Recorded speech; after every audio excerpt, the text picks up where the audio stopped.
We good now? Oh, there we are. Okay. We'll get the microphone issue sorted out here. Good evening. Welcome to Aurora Committee of Adjustment meeting. I will start by introducing the members of the committee and staff. I'm actually the vice chair, but I will be chairing the meeting this evening. And my name is Tom Plamondon.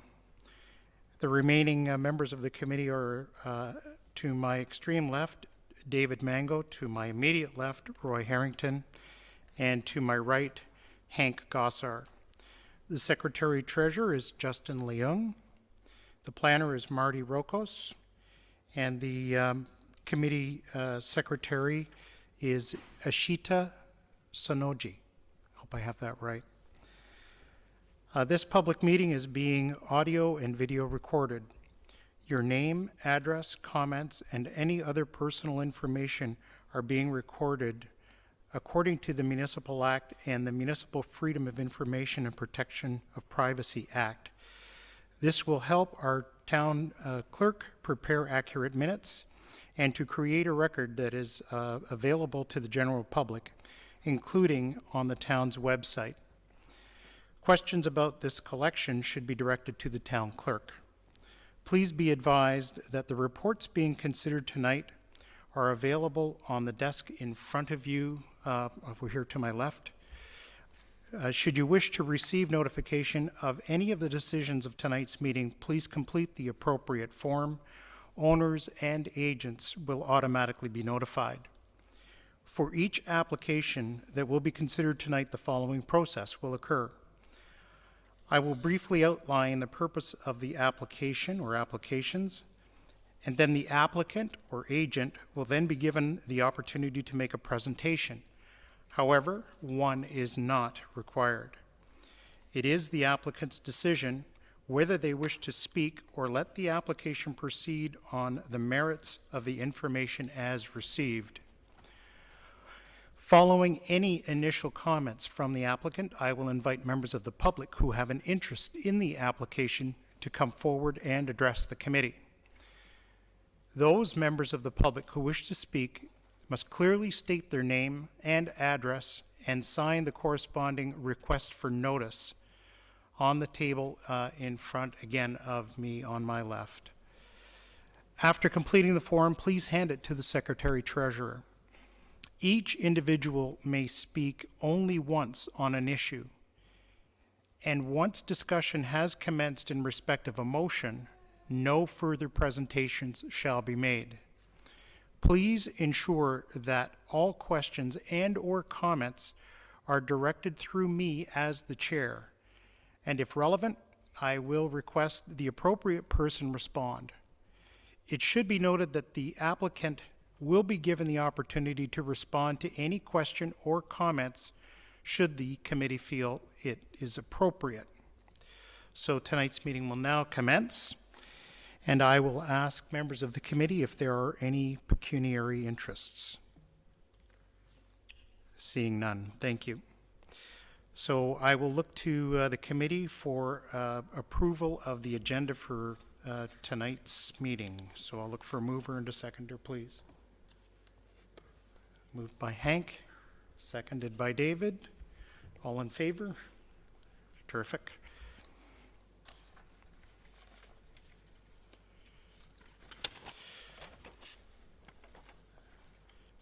I will ask for a confirmation of the minutes of the last meeting, and that requires a mover and a seconder.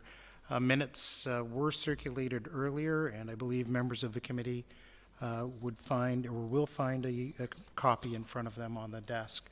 So I'll look for. I so moved. Thank you very much. Moved by Roy. Seconded David. All in favor? And that carries. Thank you.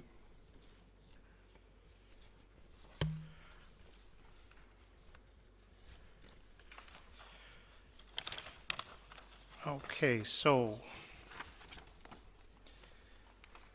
first item this evening is a minor variance application MV 2017-08A and B. And that's Carlini at 60 Center Street. This was an application that had been previously deferred, so it has come back.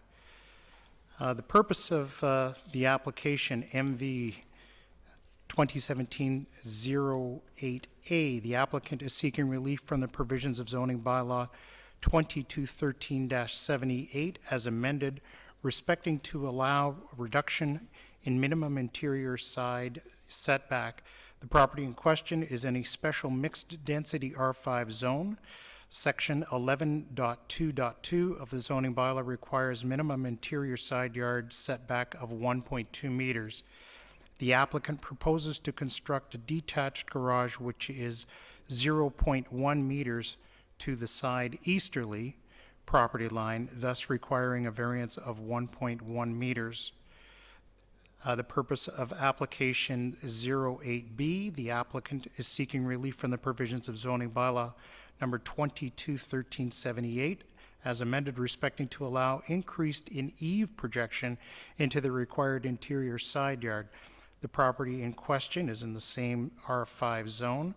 Section 6.48.1 of the zoning bylaw states that eaves may project 0.70 meters into any required yard. The applicant is proposing to allow a detached garage with eave projection of 1.2 meters into the required easterly property line, thus requiring a variance of 0.5 meters.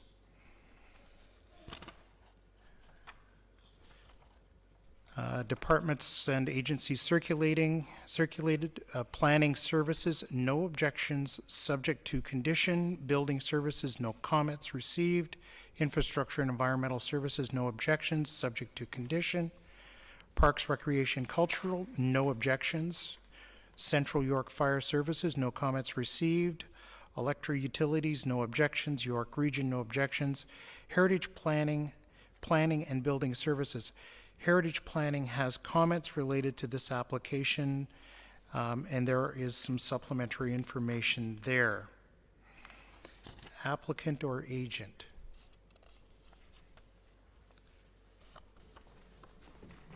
Good evening. Good evening. I'm Michael Carlini, 60 Center Street. We agree to all the conditions that the town is asking us. No other comments or? No other comments. Okay, thank you. Is there anyone here from the public that wishes to speak on this application? Thank you. Any questions or comments from members of the committee? Go ahead, Hank. I'd like to understand how we got to this situation, because clearly we have a situation here which is unsatisfactory to your neighbor, and it seems to me that something should have, or someone should have realized that there was a problem. So I'd like to get a little bit of history here, please. I applied for, I had a derelict garage on my property. So I applied for a permit to renovate and expand that existing garage. I was granted that permit.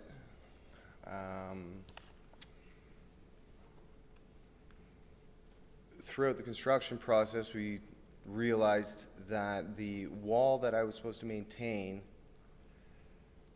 to allow it to be called a renovation was no longer usable, was not structurally sound, it was not suitable for construction, and I replaced that wall. So I guess replacing that wall resulted in me having to apply for the variance, as the whole structure is now considered brand new, no longer a renovation. And in a nutshell, that's how we ended up here. Supplementary? Sure. So you built that wall on the east side on the same footprint that was already there with the previous garage? Yes, identical. Okay, all right, thanks for now. Any other comments or questions? David?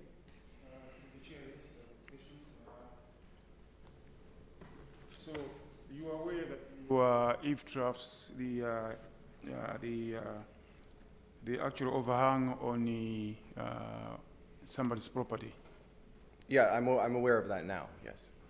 Now, the first application was in June to the Committee of Adjustment, and Right. now it's now October, Yes. and you didn't have any opportunity to rectify. I'm not allowed to rectify the situation right now as my permit is on hold, so I'm not allowed to do any work on the structure right now without a building permit. Because technically, I don't have a building permit on it right now, because it has to pass this variance, then they will issue me a new building permit, at which point then I can rectify the eaves situation. Are you sure that if you were to apply to make a change, to make a correction to the building, the building department would have said, no, don't apply? Sorry, I don't. If you were to ask the building department to rectify the problem, Yes. you mean the building department would have refused you to actually make a change? No, I'm confident that the building department's gonna allow me to make the changes that need to be made. Is that what you're asking? Yeah, Yes. because I'm expecting if you are asking to make a change, which it is obvious is a problem, you want to make it better, to Of rectify course, it. of course. Do you think the building permit will say, no, don't do that? Yeah, We the cannot building give you the permit? department, the building department told me not to do anything yet until this variance process has gone through. Okay. So let's assume, my second question, let's assume these variances have been approved. How do you intend to rectify the problems? I'll cut my soffit back and move my eaves trough closer to the structure. Do you think by just cutting the eave troughs, what about the stormwater management? I will put new eaves troughs back on it to ensure that the water is diverted correctly. So can you explain how you're going to do it, if at all? How am I gonna do How are you that? going to do, how are you going to ensure that the stormwater from the roof doesn't go to the other property? How are you going to ensure that I'm doesn't gonna occur? I'm gonna redirect my downspouts, and I'll likely connect them to the northernmost downspout, which is 4 feet on my property. Okay. Okay, thank you. Right. So then, in essence, the downspout will be going onto the backyard and the water should, yeah. Did the building department mention you're pretty close to the lot line? Yes. Non-combustible construction there, Well, we're not that far into it yet, as far as, but that's coming. likely, yes. It was mentioned. No, it's never been actually mentioned to me, but I think you're correct, and that's likely gonna be part of the, Yes, because you're pretty close to updated that lot permits. line. Yep. Yeah. Right, Marty? Is that a That question? makes sense, Marty?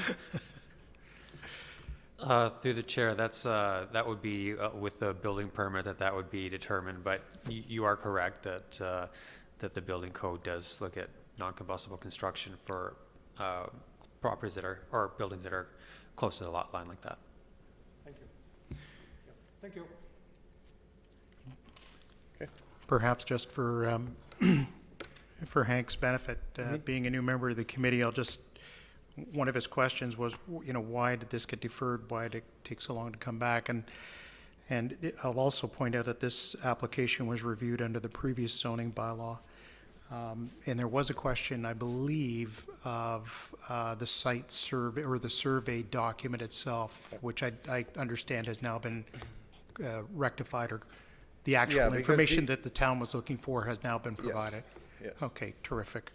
And that's a little bit of additional background. So I will look to, no further comments, so I will look to the committee for a motion. I have another question. Yeah, go ahead. I have another question. Yes. And it relates not so much to you, sir, but perhaps to the town staff. I see that we have a provision in here that says that things need to be dealt with within 1 year. However, I have a concern about the eaves trough and the drainage issues, that they should be addressed sooner rather than later. Is there a possibility that we can squeeze that time frame, instead of saying a year, that we can go into some number of months?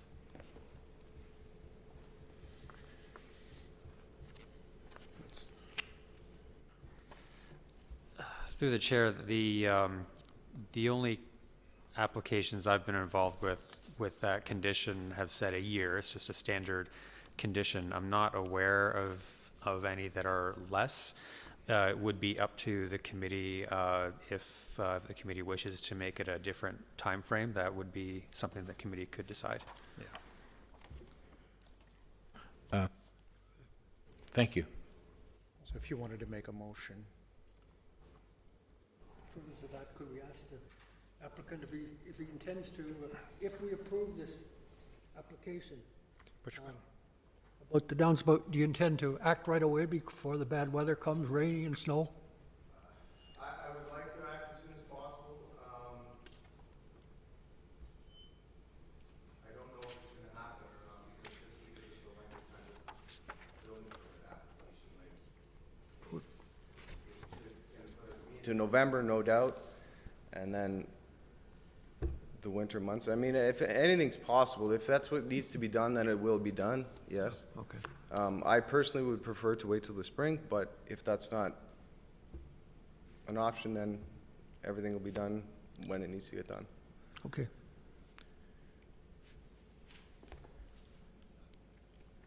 So if we've got clarity on those points, I'll look again to the committee for a motion.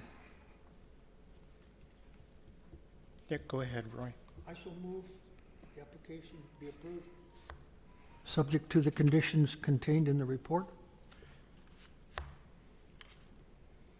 Seconder?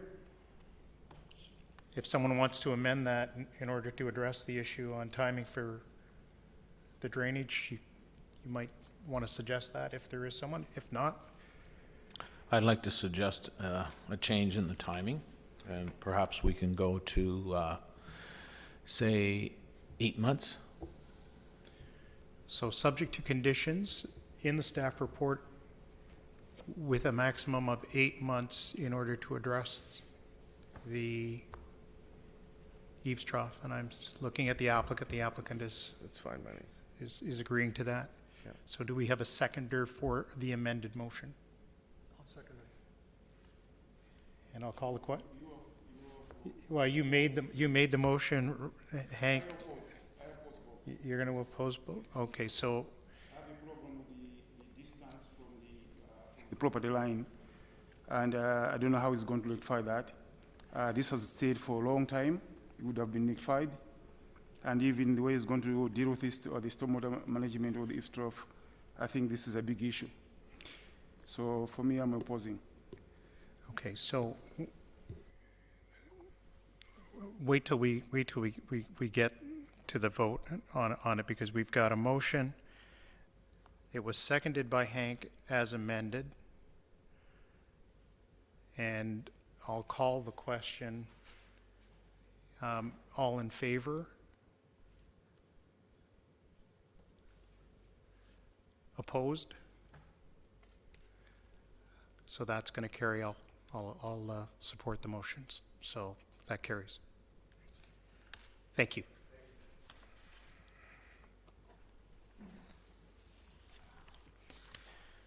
Okay. The second item is minor variance application MV 2017-30, and that's Nichols at 101 Willow Farm Lane. So the applicant is seeking relief from the provisions of zoning bylaw 6000-17 as amended, respecting to allow an increase in maximum driveway width.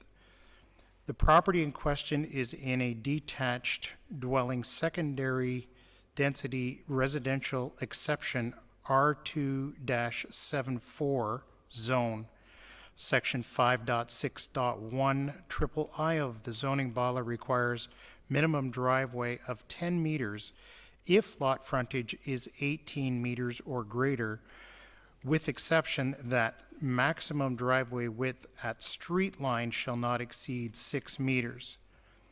The applicant is proposing to widen the existing driveway to 10 meters at street line, thus requiring a variance of 4 meters. Planning services, no objections. Building services, no comments. Infrastructure and environmental services, no objections. And there is a note in the supplementary information there. Parks, Recreation and Cultural Services, no objections, subject to conditions. Central York Fire Services, no comments received. Electric Utilities, no objections. York Region, no objections. Applicant or agent, please.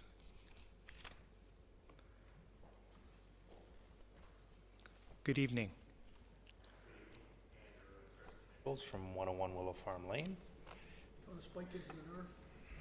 Yeah. Speak into the mic? No problem. Andrew and Kristen Nichols from 101 Willow Farm Lane. We have no opening comments other than we will comply with any of the supplementary information elements within the application. Okay, thank you very much. Any comments from the public, please? Is there anyone here from the public? Seeing no one, I'll turn to members of the committee for comments or questions. Roy is okay. Hank is good. David, you're... Through the chair. To me, I see it will be almost, actually not almost, to be 10 meters wide opening. I have a concern with that. To me, it looks like approving this will set up precedents because there are not many areas, even if you've got a bigger lot size, to have really a 10-meter wide, because it's like an opening directly going to the garage. For me, my worry is setting up precedents, and from experience being here, some of the applications which have come like that have been refused because of the effect on the landscaping and affecting the infiltration, basically stormwater management. So if it were a little bit smaller, because even if you look at the cars coming in, if you would be, let's say, 2 meters instead of 4 meters, you'd actually still go around and actually go to this other part of the garage. You don't need the whole 4 meters. You don't need the whole 10 meters. So that's my concern. You see, setting up precedents and affecting the overall environment. That's my concern. So basically, these are just my comments. Any other questions or comments from, yes, Hank, go ahead. I do have one question. Who's responsible for installing the new curb cut? It's a question for town staff. Through the chair, to do the curb cut, it would require a road occupancy permit from Infrastructure and Environmental Services. And as far as who actually installs it, I don't have that information, but it is through the operations division of Infrastructure and Environmental Services that application would happen. Supplementary. So who would be paying for that? Is that the municipality? Through the chair, I can actually confirm that it is the owner's contractor who would install the curb cut, not the town staff, and it would be at the cost of the owner. Thank you. Roy? I'm okay. Yeah, I'll just I had a look at it. I drove by the property there. You're undertaking quite a bit of landscaping, I noticed, and the driveway is well underway. Just looking at it, I think it would have been slightly different if he had had a little bit more frontage. So that's the real reason why you're here, because I do notice that there are a fair number of them in not just Willow Farm Lane, but other streets in that area that are quite wide.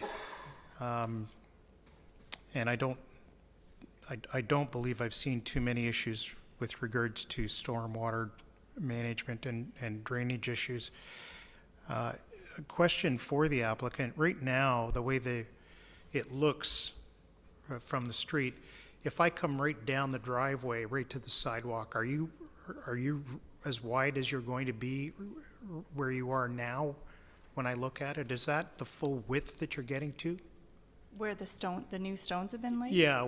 No, we didn't, so that 4 meters, we haven't touched as far as the stone. So the new stone is just the old, what would it be? Yeah, I know from the sidewalk to the curb, it's kind of waiting for this variance. Correct. But up to the sidewalk, coming down your driveway from the front of the house, is that as wide as it's going to be at the sidewalk, between the house and the sidewalk? That's right. So it So- would be 10 meters. So that is actually 10 meters there. That's right. Oh, okay. So that's what it looks like right now. And then the only area then that is left to really be done or addressed is between the sidewalk and the road. Am I right on that? And the curb, Correct. yeah. Yeah, okay. Okay. That answers my questions then, so thank you. And I'll look to members of the committee for a motion on this. Go ahead, Hank. I put forward the motion to approve this application, subject to conditions. Seconded? By Roy? I oppose. So, wait, all in favor? And opposed? Okay, noted, thank you.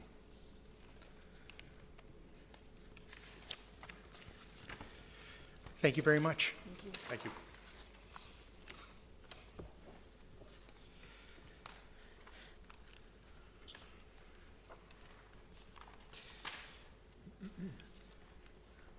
The next application coming forward is minor variance application MV 17-31A and B, and that's Clawton at 27 Huron Court. So the purpose of application 2017-31A, the applicant is seeking relief from the provisions of zoning bylaw 6000-17 as amended, respecting to allow reduction in a front yard setback to construct a one-story addition. The property in question is in a detached third-density residential R3 zone. Section 7.2 of the zoning bylaw requires minimum front yard setback of 6 meters to the front property line. The applicant is proposing to construct a one-story addition with a front yard setback of 4.6 meters, thus requiring a variance of 1.4 meters. Minor variance application 2017-31B, the applicant is seeking relief from the provisions of zoning bylaw 6000-17 as amended, respecting to increase in eaves projection to construct a one-story addition. The property in question is in the same R3 zone. Section 4.20 of zoning bylaw states eaves may project 0.7 meters into any required yard. The applicant is proposing to construct a one-story addition with eaves projecting 1.8 meters into the required front yard, thus requiring a variance of 1.1 meter. Planning Services has no objections. Building Services, no comments. Infrastructure and Environmental Services, no objections. Parks, Recreation, and Cultural Services, no comments. Central York Fire Services, no comments. Electric Utilities, no objections. York Region, no objections. Lake Simcoe Region Conservation Authority, no objections, subject to conditions. Is the applicant or agent here?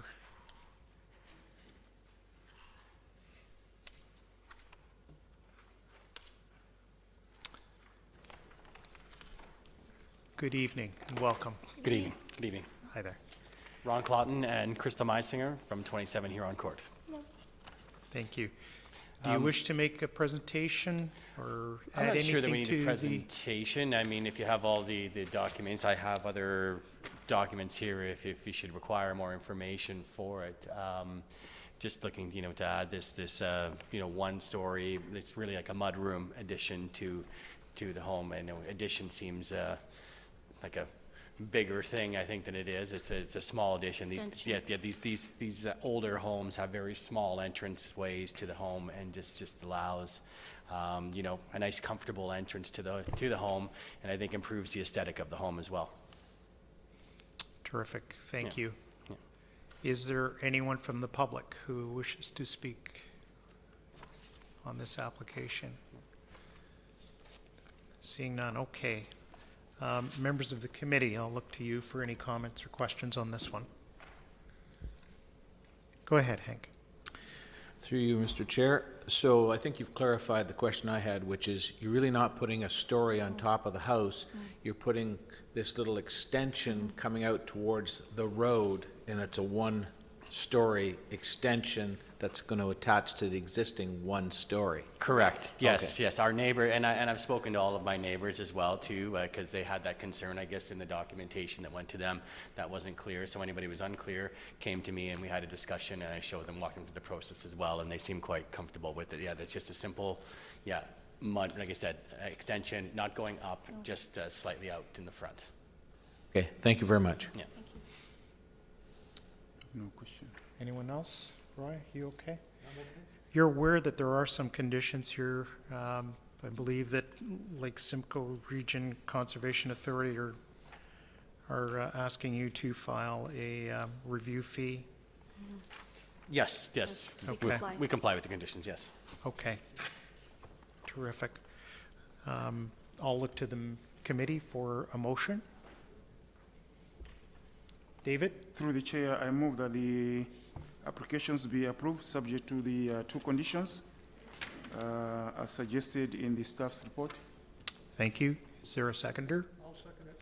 Sure. Seconded by Roy. All in favor? And that carries. Thank you very much. Thank you very much. Thank you.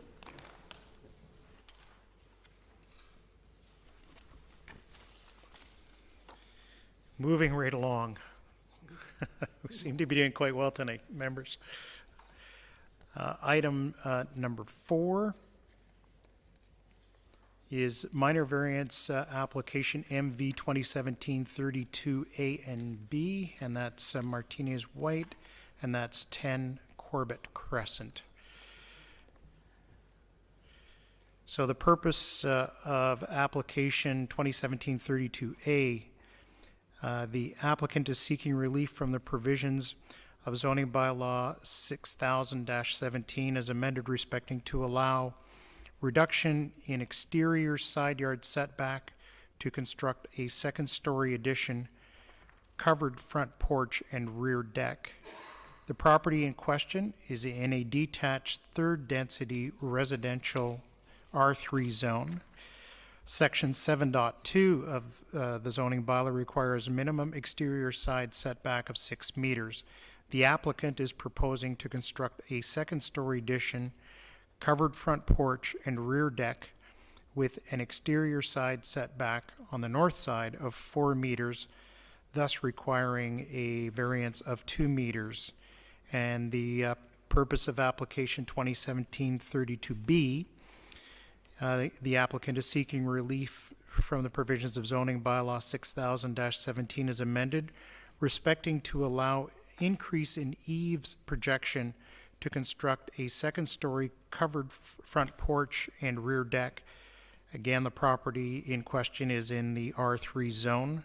Section 4.20 of zoning bylaw states eaves may project 0.7 meters into any required yard. The applicant is proposing to construct a second-story addition and covered front porch with eaves projecting 3.6 meters into the required exterior side yard on the north side, thus requiring a variance of 2.9 meters.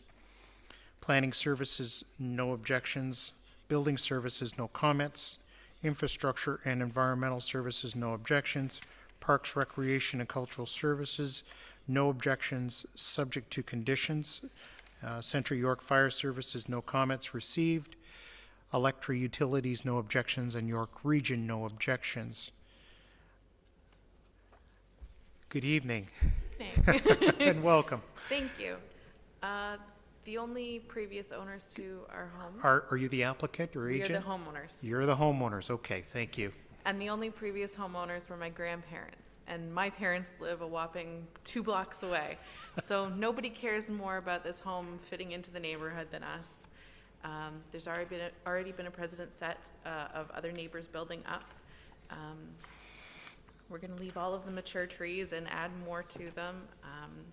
We're in a unique location that we don't affect any of our neighbors' light, which is why, as you can see, we have all of our neighbors' signatures, as well as anyone on the street that would answer their door when I came around. That's it for us. Do you guys have any questions? So let me just see if there's anyone from the public that wishes to speak on this application. All we have is applicants here tonight. That's terrific. That's fine. And you did do your job, your homework on this. I'll commend you. You circulated this everywhere, and you certainly got a lot of support for the application. Well, as I said, my grandparents were here before us, so Yeah. we know the neighborhood well. Well, I can tell you that there's a lot of people that don't take the time to go and knock on your neighbors' doors just to see if there are any concerns, and they often find themselves here and having to deal with their concerns. So it's an easier way to deal with them when you can see them face to face outside of this meeting.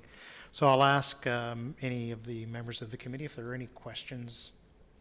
Go ahead, Roy. I'd just like to make a comment, second your comment about doing your homework on the neighbors. That's Oh, thank a you. great idea. Thank you. Any comments? Hank? Terrific. You know, and just a footnote to a lot of these applications, what you see is an application to amend a side yard, and it's followed closely thereafter by the eaves and the eave projections. It's, I guess, something that we're going to see an awful lot more of. I'll look to the committee for a motion on this application or applications. I'll just preface that, I'm not sure if you saw the conditions and if you're in agreement with all the conditions that are in the staff report. I saw no conditions. So in the recommendations, Parks, Recreation, and Cultural Services, there are conditions there. And if I look at that,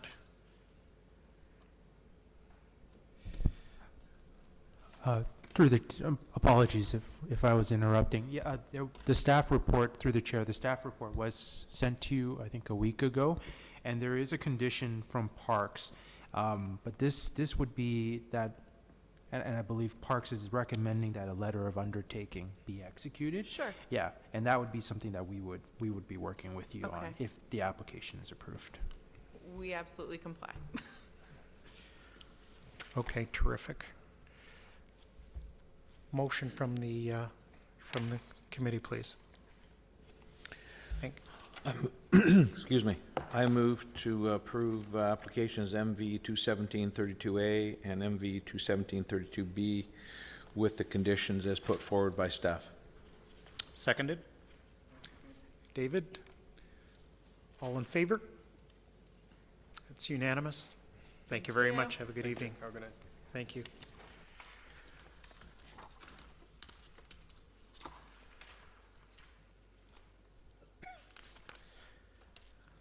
The fifth application is minor variance application MV 2017-33A through H, Fisher at 17 Hawthorne.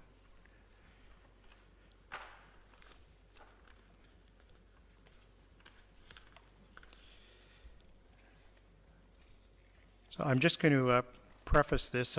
I mentioned this before the meeting started, so the initial review of this item, I believe, was done under the previous zoning bylaw. And reference is being made throughout the notes here to zoning bylaw 6000-17. And if that was the case, this would be in zone R2-2 and not R1-1. I'll read it as it's been circulated, and I'm going to end up going to the applicant as soon as we get through that. So please bear with me because there are a number of variances here. So I'll try and condense it a little bit as we go through it. Purpose of application MV 2017-33A. The applicant is seeking relief from the provisions of zoning bylaw 6000-17 as amended, respecting to allow reduction in front yard setback to construct a two-story detached dwelling. The property in question is in a detached dwelling first density residential exception R1-1, section 10.2.2 of zoning bylaw requires a minimum front yard setback of 9 meters. The applicant is proposing to construct a two-story detached dwelling unit with a front yard setback of 8.5 meters, thus requiring a variance of 0.5 meters. Minor variance 2017-33B. The applicant is seeking relief from the same zoning bylaw as amended, respecting to allow reduction to interior side yard setback to construct a two-story detached dwelling.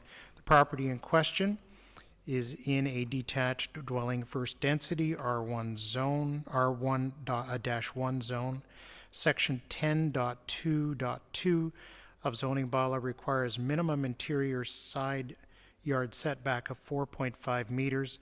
The applicant is proposing to construct two-story detached dwelling unit with an interior side yard on the west side setback of 2.5 meters, thus requiring a variance of 2 meters. The purpose of application 2017-33C, the applicant is seeking relief from the provisions of the same zoning bylaw 6000 as amended, respecting to allow increase in eave projection to construct a two-story detached dwelling. The property in question is in the same R1-1 zone. Section 6.48.1 of the zoning bylaw states the eaves may project 0.7 meters into any required yard. The applicant is proposing to construct the two-story detached dwelling unit with eaves projecting 2.7 meters into the required interior side yard on the west side, thus requiring a variance of 2 meters. Application MV 2017-33D.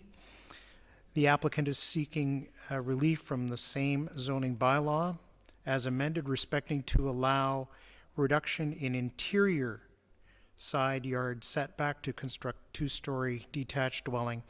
The property in question is in the same R1-1 zone. Section 10.2.2 of zoning bylaw requires minimum interior side setback of 4.5 meters. The applicant is proposing to construct a two-story detached dwelling unit with interior side yard east side setback of 3 meters, thus requiring a variance of 1.5 meters. Application 2017-33E, the applicant is seeking relief from the provisions of the same zoning bylaw as amended, respecting to allow increase in eave projections projection to construct two-story detached dwelling. Property in question is located in the same R1-1 zone.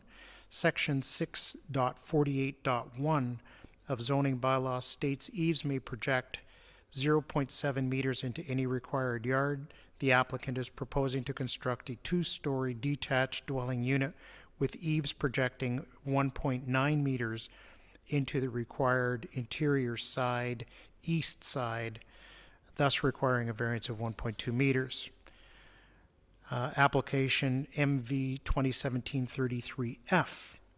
So the applicant is seeking relief from the provisions of zoning bylaw 6000 as amended, respecting to allow increase in chimney projection to construct a two-story detached dwelling. The proposed property in question is in a detached dwelling, first density residential exception, R1-1, section 6.48.1 of zoning bylaw states chimneys may project 0.7 meters into any required yard.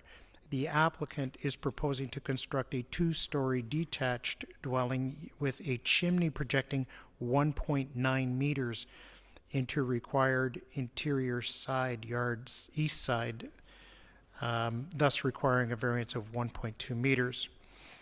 Application MV 2017-33G. So again, the applicant is seeking relief from the provisions of zoning bylaw as amended, respecting to allow reduction in the rear yard setback to construct two-story detached dwelling. The property in question is in the same R1-1 zone. Section 10.2.2 of zoning bylaw requires minimum rear yard setback of 9 meters. The applicant is proposing to construct two-story detached dwelling unit with a rear yard setback of 8.7 meters, thus requiring a variance of 0.3 meters. Application MV 2017-33H. The applicant is seeking relief from the provisions of zoning bylaw number 6000-17 as amended, respecting to allow increase in maximum driveway width to construct two-story detached dwelling. The property in question is in a detached dwelling, first density residential exception, R1-1, section 6.28.1I sub 1 sub C of zoning bylaw permits maximum driveway width of 10 meters if lot frontage is 18 meters or greater, with exception that maximum driveway width at street line shall not exceed 6 meters. The applicant is proposing a driveway width of 6.7 meters at street line, thus requiring a variance of 0.7 meters. Planning Services has no objections. Building Services, no comments. Infrastructure and Environmental Services, no objections. Parks, Recreation and Cultural Services, no objections, subject to conditions. Central York Fire Services, no comments were received. Electra Utilities, no objections, and York Region, no objections. Owner or applicant? Good evening. Good evening, Mr. Chair. My name is TJ Secura. I'm a registered professional planner and principal of Design Plan Services here on behalf of the applicant and the owners are here with me tonight if there are any questions. Do you wish to make a presentation? I do have a presentation prepared, Mr. Chair. I'm in the committee's hands. I can keep my comments brief if you would like, and then I'm happy to answer any questions. So I will ask for a presentation, and largely because the application and the documents that we received are on such small scale. And I had a couple of questions as you go through it. So I'm going to just ask you to maybe just do a brief overview, if you don't mind. The site plan in particular was very small, and that might also I help have us a few- understand. I have a few different scales that I might be able to put here to help. Alrighty. And if you can just run through where the variances that we are dealing with are relative to the plans, please. Absolutely, Mr. Chair. So the proposal in front of you is for one single-family detached dwelling in an area of single-family detached dwellings. Thank you. There's going to be no compatibility issues or negative impacts as a result of any of the proposed variances. The front yard setback variance is to allow a dwelling location that is consistent with the abutting dwellings, which also do not meet the required minimum 9-meter front yard setback. So if we look specifically at the front yard, and what I'm going to show you is, here's the front corner of the dwelling to the west, here's the front corner of the dwelling to the east, and if I lay my pen on a straight line, that is almost exactly where the front yard of the proposed dwelling is. I do have a survey showing the, if we would like to look at the actual dimensions of the dwellings on either side, but suffice it to say, they do not meet the 9-meter front yard setback. The side yard setbacks are actually being improved over what is currently existing. On the west side, there's an existing 1.85 meter setback, and the proposed is 2.5 meters for a small portion. So that would be on this side right here, the 2.5 meters is to this feature of the dwelling, and then the balance of the dwelling, most of the dwelling, is set back at 4.37 meters, so it's a little more generous than at that pinch point where that feature sticks out. On the east side, the existing setback is 4.77 meters, so there is a little bit more setback on the east side, and the proposal is for 3 meters. However, I would like to point out that the dwelling to the east is set back only 1.37 meters from the property line. So there still will be about a 4+ meter separation between the two buildings. I would note that the existing dwelling to the west is set at 4.05 meters from the side lot line, which also does not meet the zoning minimum for a 4.5 meter setback. The existing dwelling to the east is 1.37, as I pointed out. The eaves projection is largely at the second story.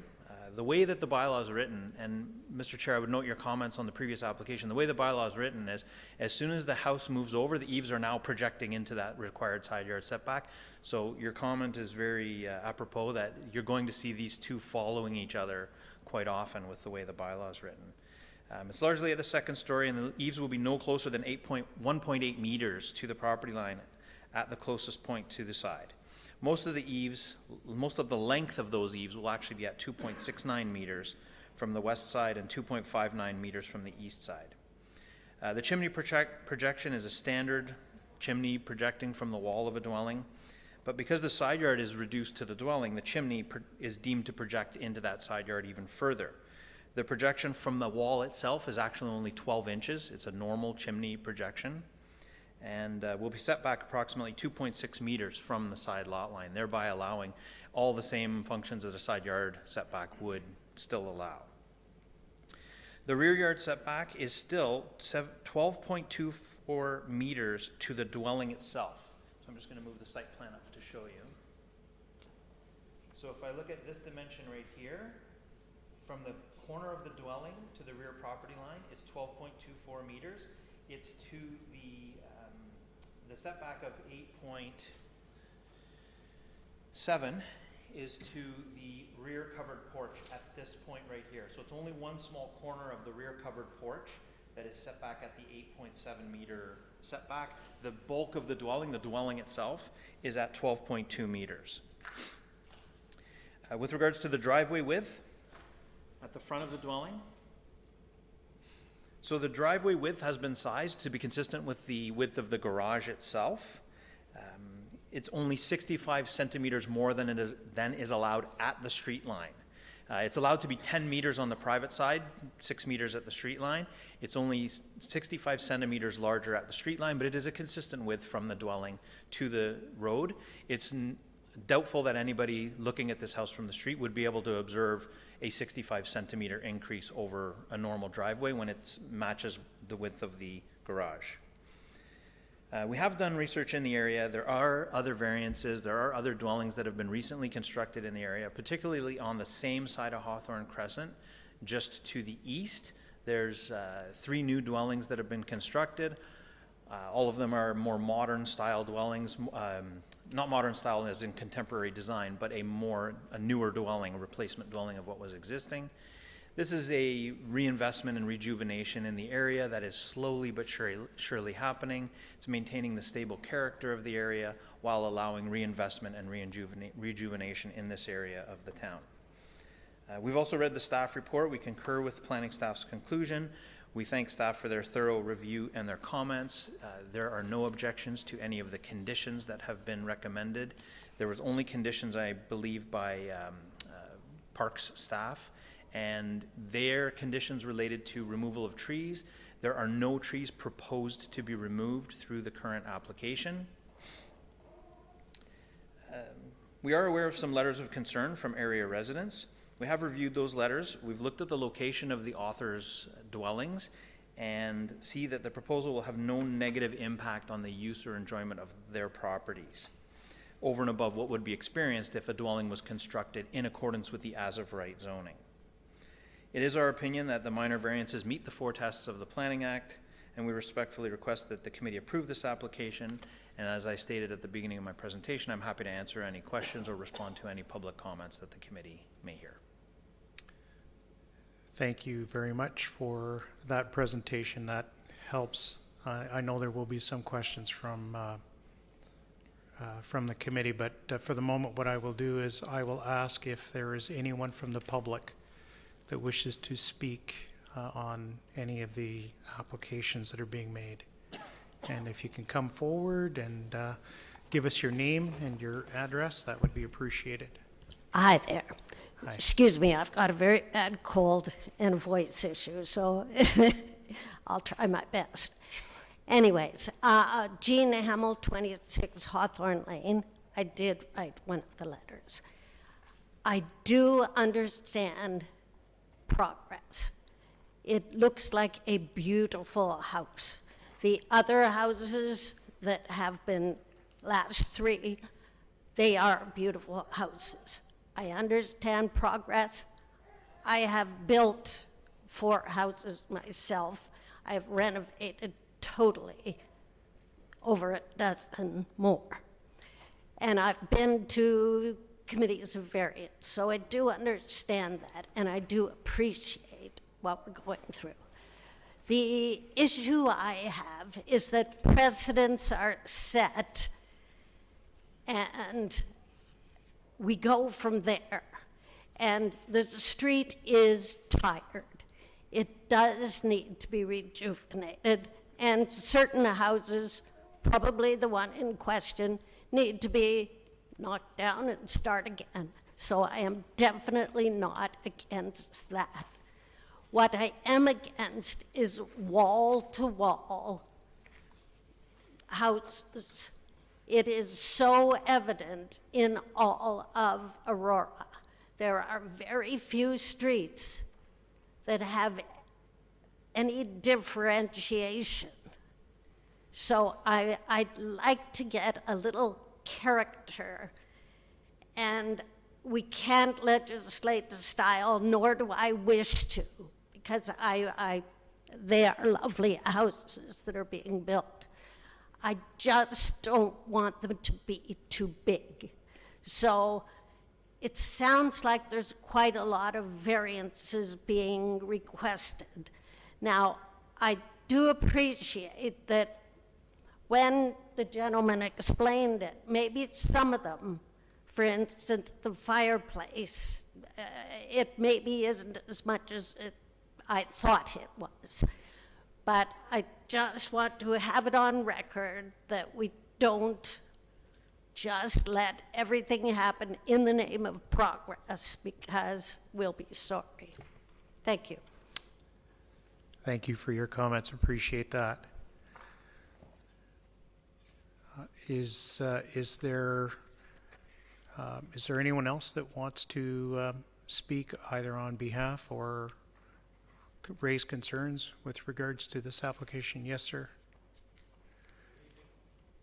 So just your name and your address would be appreciated. My name is Matthew Lanny, and I just purchased at 16 Hawthorne Lane across the street. So I'm just here trying to gather some information and learn more about what exactly is happening. I support whatever they're proposing. I think it makes sense, even as they're mentioning the size of the existing house. It's going to be less than that, so they are improving on the existing setbacks. But in my opinion, I don't see any reason why it would negatively impact the street.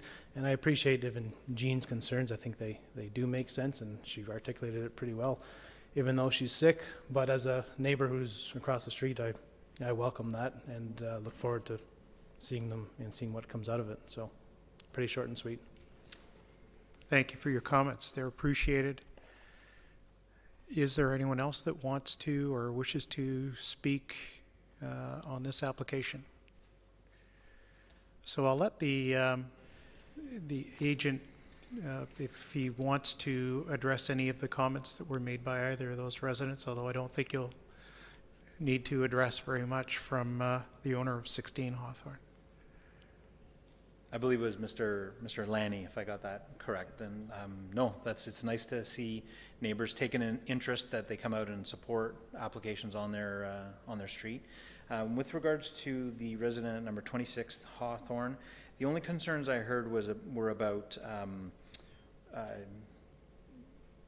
inconsistent patterns or things being too wall to wall or being too consistent.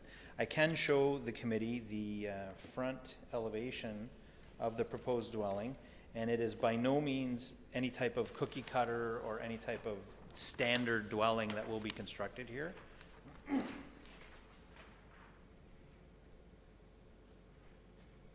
this is the front elevation. I think there's been a lot of thought put into this elevation by both the designers and by the owners of the house and their desires and what they want to see. I think it's going to add a positive character to the area. It will enhance the character of the street, especially over and above what is there today. I actually do appreciate Ms. Hamill's comment that the street is tired. The houses that are being rejuvenated are much more contemporary in style, meet the needs of a modern family, and that is exactly what is being proposed through this application. Okay, thank you. Just before I open this up to members of the committee, I'll just note that we did receive a letter from the owners of 9 Hawthorne. I'll just ask the applicant if he did see that particular letter. This was received post the preparation of the report coming forward. So, and I'll just make sure that members of the committee also received copies of that. I'll just double check with everyone. So is everyone at the table here seeing the? So this is from Stan and Mary Neal, 9 Hawthorne Lane, and it was received on the 10th of October. So yes, Mr. Chair, we did see that letter. It was sent to us by committee staff. I think it actually speaks again and reinforces what Mrs. Hamill had mentioned. The characterization I have of this letter is one of where the author, not to put words in their mouth, but they're saying, why are the applicants bringing designs to the committee that will very obviously exceed the established bylaws? I mean, bylaws are written on a town-wide or a geographically wide area basis. They are not written site-specifically. Each site must be judged on its own merits. Each site has its own special characteristics. And therefore, that's why the committee of adjustment process exists at all, is to recognize that sometimes the zoning bylaw requirements are not 100% appropriate for every site within the zone. In my opinion, the 4.5 meter required interior side yard setbacks is quite large and quite out of character with what exists in the neighborhood, as shown by the existing dwelling and the survey showing the existing dwellings on either side. So even the bylaw doesn't reflect the existing character of the area. So to propose 2.5 meter at thereabout setbacks for small portions of the dwelling, in my opinion, meets the tests of the Planning Act. What I would like to show you on the monitor I've put up is, so this is the subject property here, number 17 Hawthorne Lane, and what I've noted is the location of the residents who wrote the letters of concerns at number 9, number 22, and number 26. And in my opinion, I don't see how this dwelling can have any negative impact on any of those authors because of the proximity or distance of their dwellings to the subject property itself.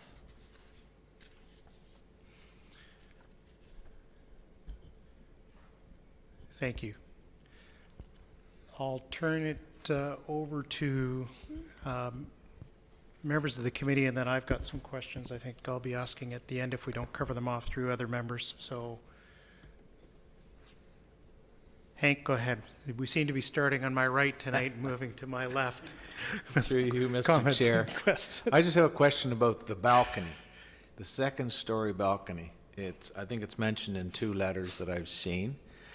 Could you please explain to me how far that balcony will be out from the building? Because that seems to be a separate issue in terms of it's not part of the variance, but it is part of the issues. So through you, Mr. Chair, that's a very good question and a good point. There are no variances associated with the balcony. Even if this application were refused tonight, that balcony could be located in almost exactly the same area that it is proposed to be located. It is, so I'm going to show you the left side elevation, which tends to show the balcony the best. It's from the 2nd floor, and you can see the railing in this area right here. So it's from a room on the 2nd floor, and it is above the roof of the covered porch at the rear. If you look at the rear elevation, the balcony would be located in this area right here. So these would be doors from the 2nd floor, and this would be the balcony. One thing I will point out is that the balcony, the railings are at this location. They do not go to the edge. Therefore, it's not projecting as far back as the 1st-story covered porch. It's about, I'd say, roughly halfway. You know, if you just judge from here to here, this is roughly halfway of the covered porch. There is also a very, very similar condition existing. I believe it's number 11. I'm going to just show you on a map. So these footprints are taken from the city's GIS mapping database. They're not accurate. There have been redevelopments on these properties. And on this property right here, there's a balcony almost identical to what is proposed through this application. So, you know, if I'm going to do a rough sketch, it's roughly in this area here, in the rear yard, above the covered porch in the rear yard. So it is a condition that already exists in the area. There are lots of windows on the rear of all of these houses, especially the new ones that are up. So from a privacy and overlook concern, the bylaw itself already contemplates these conditions. They're wide properties. There's lots of mature vegetation in the rear yards. That seems to mitigate any privacy concerns. Thank you. Roy? Just reading the letter, one of the neighbors mentioned, I remember when those houses were built there, each one kind of had its own little character. Now it's wall to wall, which personally I don't like. And the comment is made here, and I kind of agree with it. You're asking for 8 variances, assuming we will approve them. That's a good question. Through you, Mr. Chair, there's never an assumption that anything will be approved. It's my professional opinion that they should be approved. I hope I've demonstrated that through some rationale that I provided to you. The comment about wall to wall, I'm assuming that means spanning the width of a lot, right? Wall to wall, from side to side. There are already existing in the neighborhood setbacks that are smaller than what the zoning bylaw requires and smaller than what is being proposed through this application. So the character of the neighborhood already contemplates some larger side yards, some smaller side yards. This proposal will fit within that existing character. It's not a house design that already exists. This is a custom designed house. It will add character. It will be different. As you mentioned, they're different. Each house is different than the other on the street. This will maintain that differentness among the street. But I think the character of the street certainly is changing. I know we have approved a few large homes like yours in the last few years, and the character of that street is just altogether different than it was when it was erected, which is, you know. So the residents that are here both spoke to the fact that they appreciate reinvestment and rejuvenation in the area, that the street is showing some signs of being tired. This application will serve to address those, and will implement policies from the town and the province about reinvestment in the town itself. But you spoke of the bylaws, reduction of the bylaws. That's not the existing houses. That's the ones like tonight, and we've approved a few over the last few years, have asked for a reduction in the yards, none of the existing ones. So let's get that straight. Well, Mr. Chair, I can pull up the survey from that was done that will show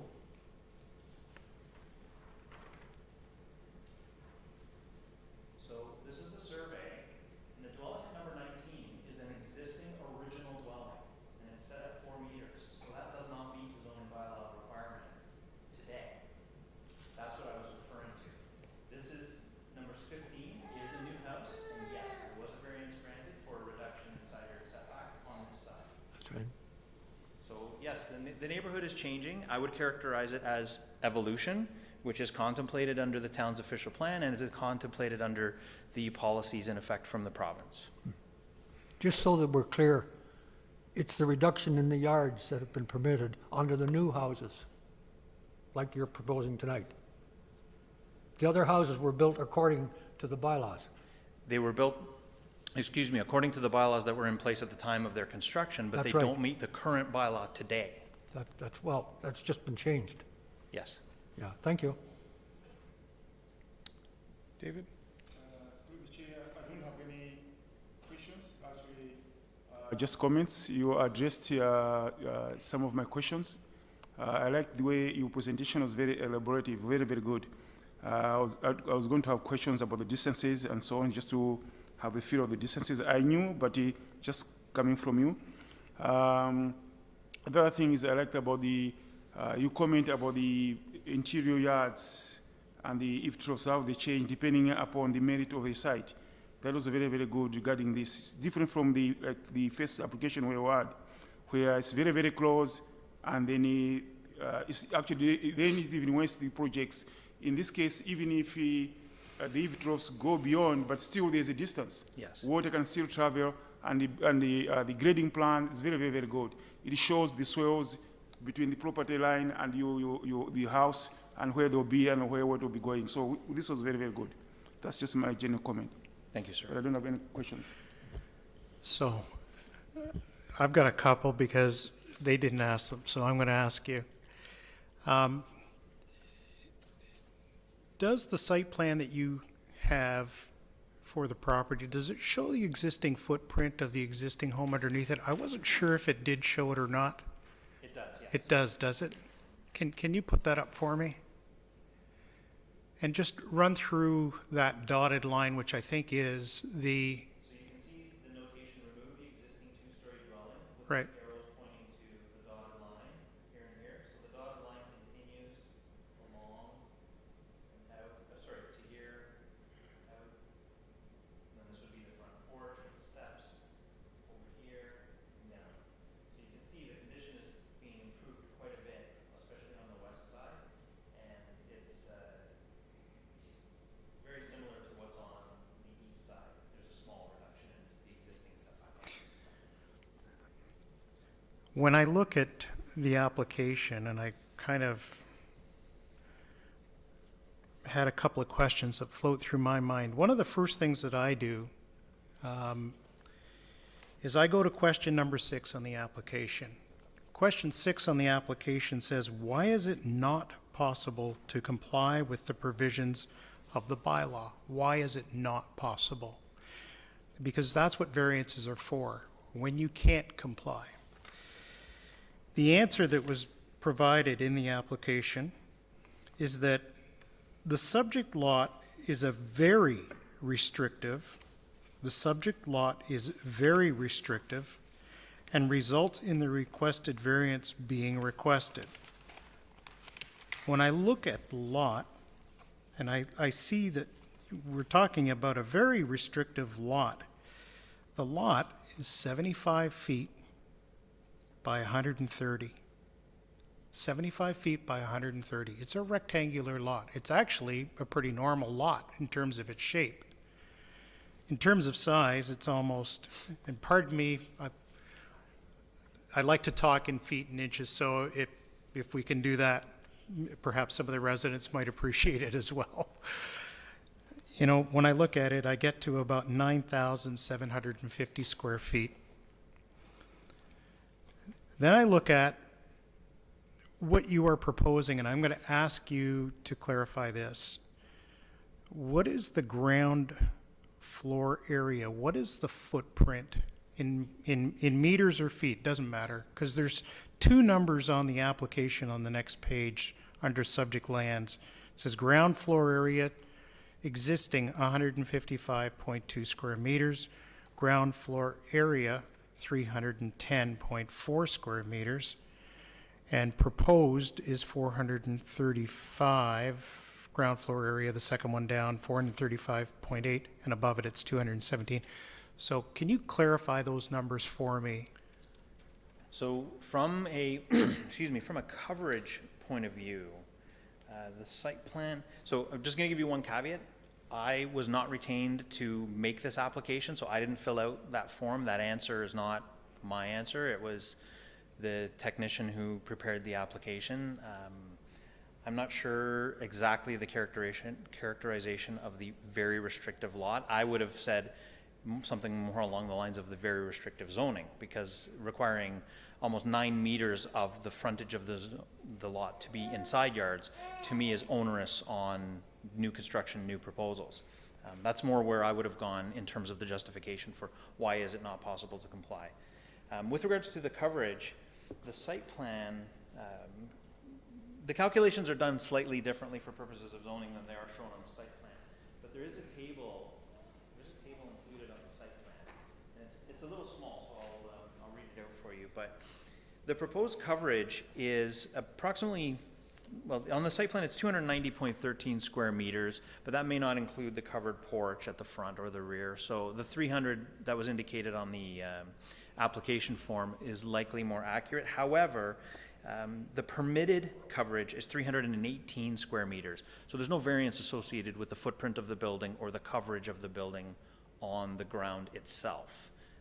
The applicants are proposing to comply with the permitted footprint, the permitted coverage of the lot.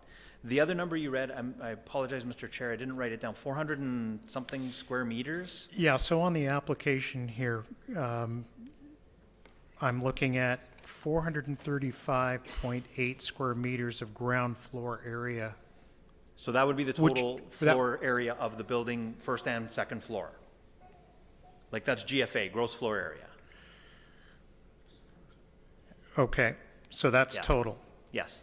So maybe that's the difference in the two numbers. The difference in the two numbers is when I look at ground floor area, I'm thinking ground, right? As I would opposed call to it gross total. floor area.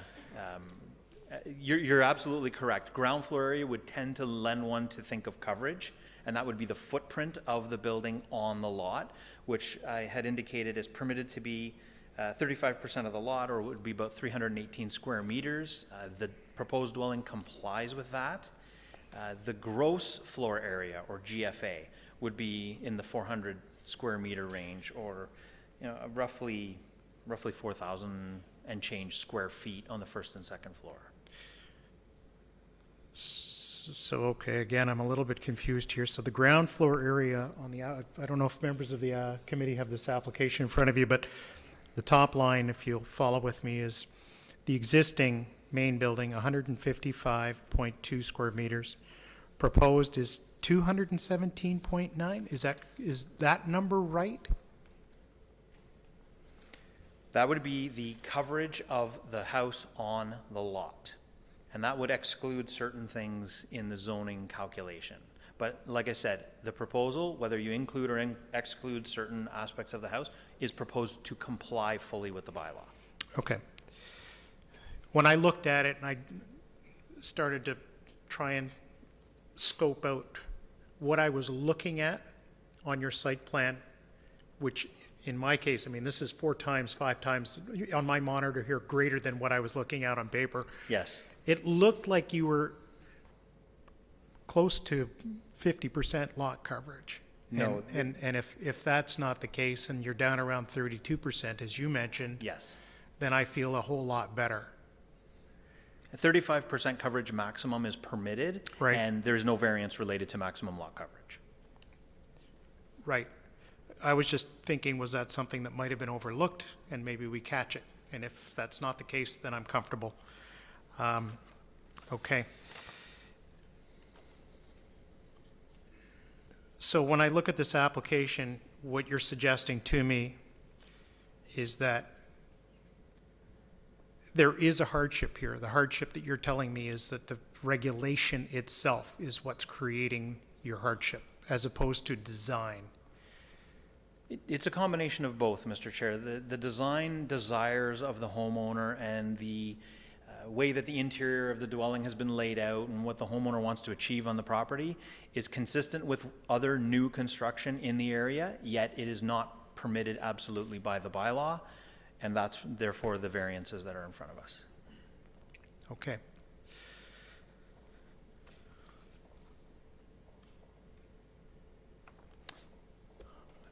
Does anyone else have any other comments before I look for a motion from the committee? Then I will look for a motion from the committee. Through the chair, I move that all the applications be approved subject to the conditions as suggested in the staff's report. Seconder? Seconded by Hank. All in favor? Carries. Mr. Chair, members of the committee, thank you very much for your time and consideration.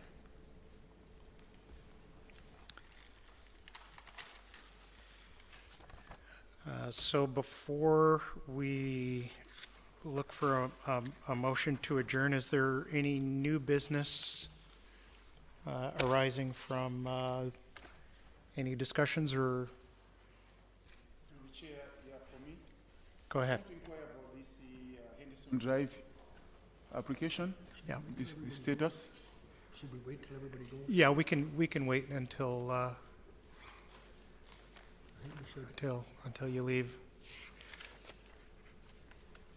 So we'll just allow those folks, if you want to have a follow-up discussion with anyone, please do so outside, as this meeting is still continuing. So thank you. It has certainly changed the character of Hawthorne Lane. I remember when that was built. I was the boss here. Okay. Yeah, we'll just. So again,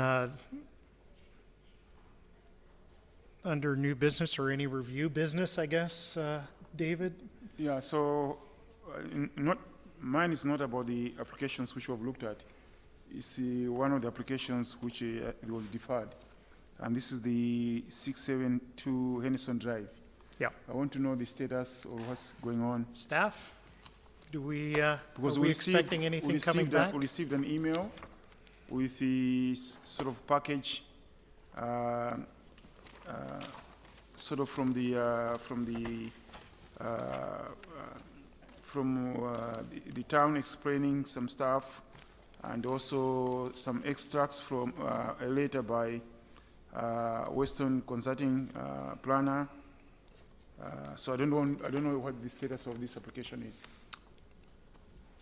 Any feedback on where that stands, Justin? Through the chair, we have indicated to them they have to resubmit some materials to us. As of now, we have not received anything, so I don't believe we'll be scheduling it for next month's meeting. So we will need to, once we do get the materials in, we will then, we'll do our review, and then we'll schedule it for the next available meeting, and we will let the committee and the public know about that. So it doesn't look like it's coming back next meeting, but we're, You have been providing us with a lot of information here. Yeah, so, okay.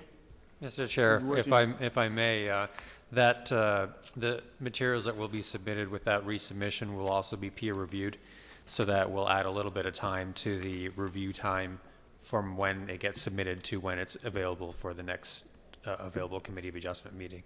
So it, we don't know exactly when it'll come, but that the review time will be a little longer for that one. so the bottom line is that the application itself is still active, and will likely be coming back to this committee for review and to be dealt with, so.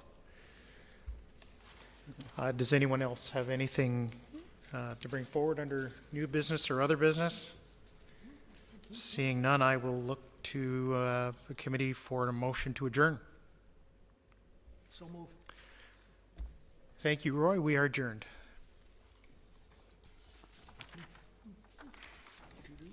So you think that